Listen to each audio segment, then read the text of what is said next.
Entretien spécial.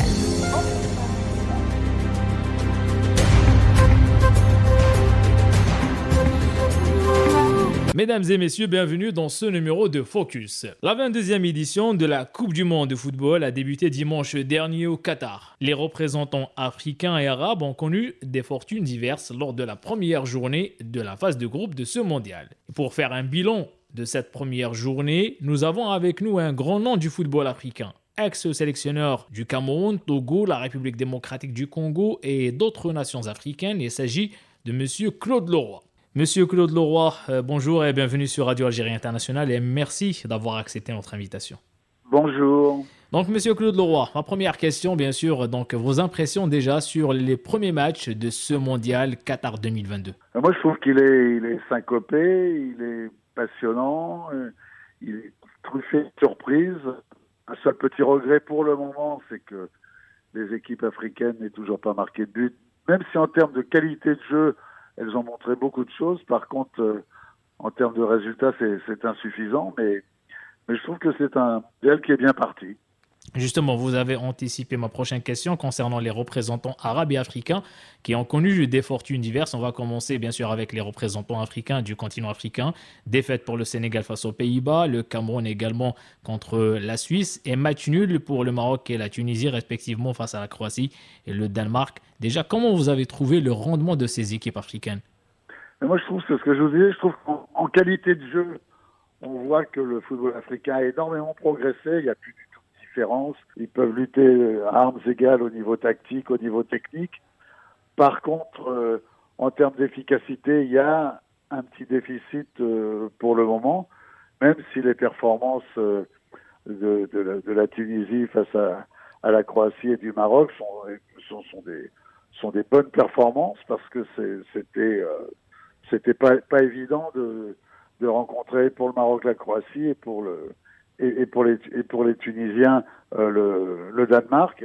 Moi, l'exception vient du Sénégal, bien sûr, parce que ça fait partie des grosses équipes qu'on attendait, mais la blessure de Sadio Mané a fait arrêter le football sénégalais à 25 mètres des buts adverses et c'est vrai que sans Sadio, c'est leur soleil, c'est lui qui met un peu de lumière sur tous les autres joueurs autour et quand il n'y a pas ce soleil-là sur le terrain, les autres joueurs restent un petit peu au fond. Justement, on a senti l'absence de Sadio Mané avec le Sénégal qui jouera le deuxième match demain contre le pays organisateur, le Qatar. Le Qatar également s'est incliné lors de la première journée. Sans Sadio Mané pour le Sénégal, mais aussi probablement Kouyaté blessé lors de la première rencontre. Après Mané, maintenant un autre coup dur pour Aliou Cissé avant d'affronter le pays organisateur, le Qatar. Oui, c'est un gros coup dur parce que Kouyaté, c'est un peu le monsieur bons offices de cette équipe sénégalaise. C'est un joueur qui est aussi bon dans le domaine défensif que dans le domaine offensif, capable de couper les lignes, qui a une grosse personnalité.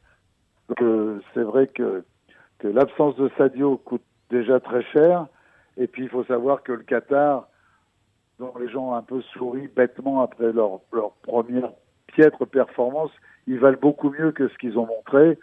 Ils ont été pénalisés, ils ont été inhibés par sûrement toute une profusion de responsables politiques ou autres qui ont dû leur mettre une telle pression en disant qu'ils jouaient toute l'histoire de leur pays avec des sursauts d'orgueil inutiles.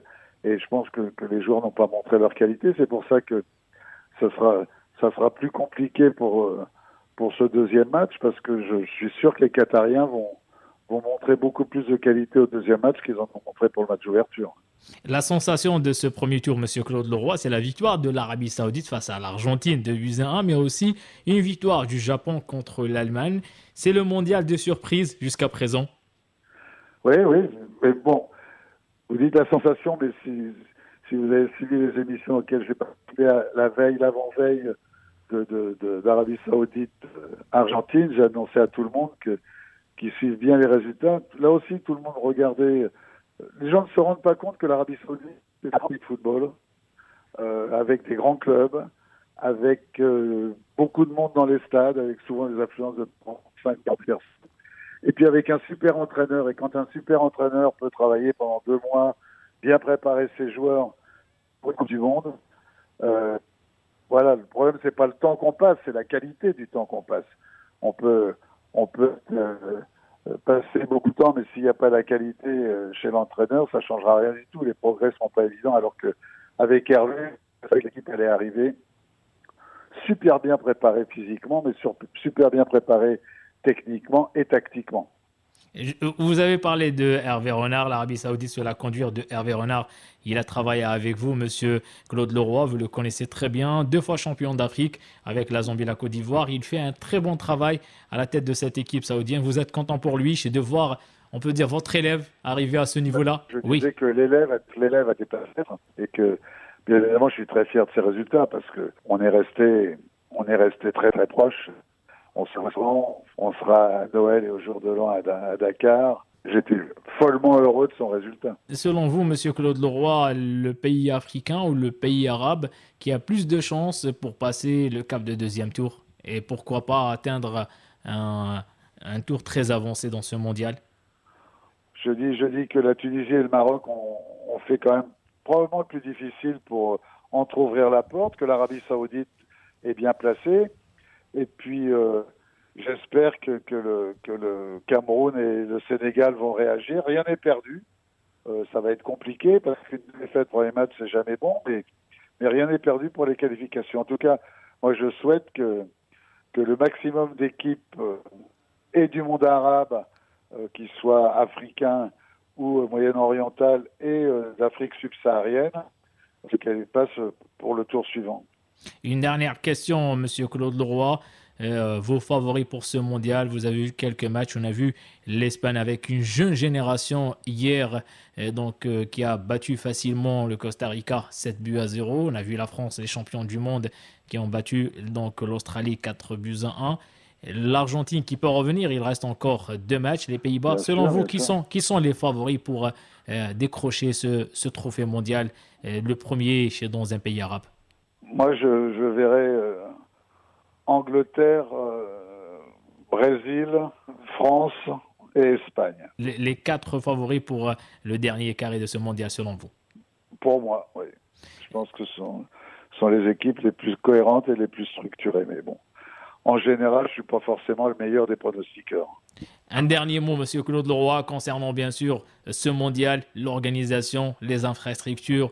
Et donc le Qatar qui a beaucoup investi pour organiser la meilleure édition de l'histoire du Coupe du Monde. En tout cas, ils sont en train de montrer qu'ils réussissent parfaitement l'organisation de cette Coupe du Monde. Le football peut être fier de l'organisation de ce mondial 2022. Ouais. L'Algérie manque à ce mondial, monsieur Claude Leroy? Oui, bien sûr, l'Algérie manque toujours. C'est un immense pays de football. Moi, je suis toujours triste. On sait à quel point je suis attaché à ce pays et je suis toujours triste de ne pas voir l'Algérie. Mais vous savez à quel point je suis attaché au Cameroun et tout. Donc, c'était compliqué pour ce dernier match à Blida entre le Cameroun et l'Algérie. Je dois tellement au Cameroun que j'étais aussi très content de la qualification du Cameroun. Mais ce qu'il aurait fallu, c'est qu'ils ne se rencontrent pas et que le Cameroun et l'Algérie soient tous les deux à la Coupe du Monde parce que ça manque. Quand on voit la qualité de l'équipe algérienne, la pérennité des performances de ce qu'ils font depuis 3 ou 4 ans, bien évidemment, ça manque au football mondial que les Algériens ne soient pas à la Coupe du Monde, ça, bien évidemment. Monsieur Claude Leroy, merci beaucoup, c'est très gentil. Je vous en prie, au revoir. Merci, au revoir, à très bientôt. Merci. Au revoir. Voilà, c'est la fin de ce numéro de Focus. Merci de l'avoir suivi. Restez branchés sur les ondes de Radio Algérie Internationale.